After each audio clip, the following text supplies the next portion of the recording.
నల్లకలువ chapter 25. Vaishu room మార్చడానికి ముందే Sanjana room దగ్గరికి వచ్చి, మేడం, వేద్ సార్ మిమ్మల్ని వేరే రూమ్లో ఉంచమన్నారు అనేసరికి వేద్ పేరు చెప్పేసరికి నిజమే అనుకుని సరే అని తను బయటికి వస్తుంది. ఫస్ట్ ఇటు అటు అని తిప్పి వైశాలిని ఆ రూమ్కి షిఫ్ట్ చేశాక సంజనని వైషు ఉన్న రూమ్కి షిఫ్ట్ చేస్తారు. ఇక్కడ నిహారిక రూంలో శరణ్య గారు కూడా ఉండడంతో ఆవిడని సైడ్ చేయాలి అని సోమేశ్వర్ గారికి చెప్పడంతో గెస్ట్లని పలకరించాలి, రా వెళ్దాం అని ఆయన పిలిచేసరికి శరణ్య గారికి వెళ్ళక తప్పదు.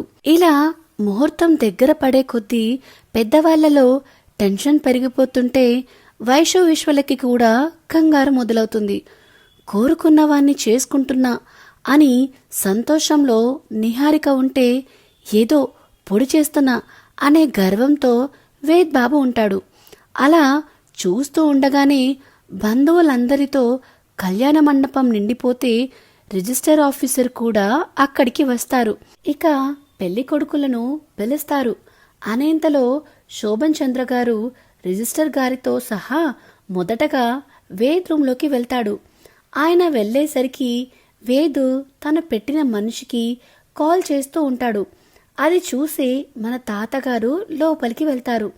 అటు సైడు ఫోన్ లిఫ్ట్ చేసి హలో అన్నా అని అంటూ ఉండగానే తాతయ్యని చూసి ఫోను వెనకాల పెట్టుకుని, ఏంటి తాతయ్య ఇలా వచ్చావు అని అడుగుతాడు వేద్.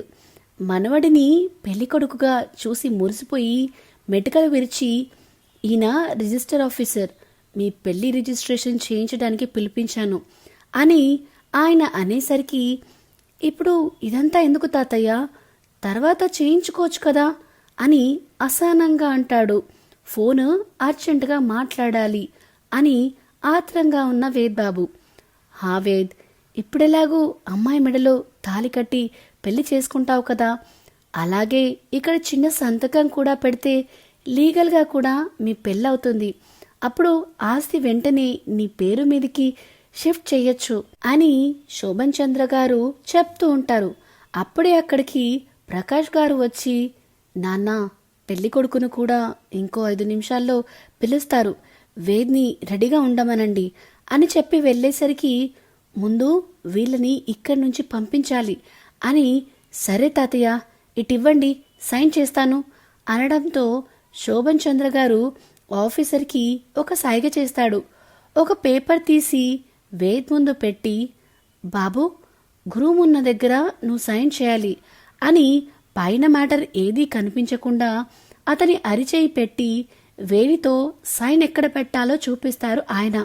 అసలే హడావిడిలో ఉన్న మన బాబుగారు ముందు వెనక ఏం చూడకుండా సైన్ పెట్టేసి, అయిందిగా తాతయ్య, మీరు వెళ్ళండి, నేను కొంచెం రెడీ అవ్వాలి, అసలే వాళ్ళింకా పిలుస్తారు నన్ను అని తొందర చేస్తుంటే నవ్వుకుంటూ ఆయన వెళ్ళిపోతారు అక్కడి నుంచి. వాళ్ళు వెళ్ళిపోయాక వెంటనే ఫోన్ చెవి దగ్గర పెట్టుకుని, మనం అరేంజ్ చేసిన వాళ్ళు రూమ్స్ దగ్గరే ఉన్నారు కదా అనగానే, ఉన్నాం సార్, మీరేం టెన్షన్ పడకండి, 303Bలో ఉన్న అమ్మాయి పెళ్లి కూతురుగా వస్తుంది, ఓకేనా అని గొప్పగా చెప్తాడు ఆ మనిషి.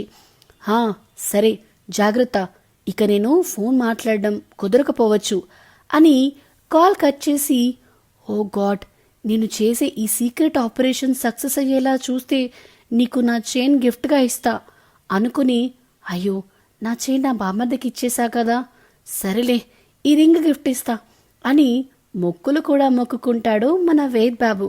నిహారిక దగ్గరికి సుమగారు రిజిస్టర్ ఆఫీసర్తో వచ్చి, అమ్మా నిహారిక, మా మామయ్య గారు ఈరోజే మీకు రిజిస్టర్ మ్యారేజ్ కూడా చేయాలని ఫిక్స్ అయ్యారు. నువ్వు సంతకం చేశావనుకో, తర్వాత వెళ్ళి వేద్ కూడా సంతకం పెట్టేస్తాం అనేసరికి, అలాగే ఆంటీ అంటుంది నిహారిక.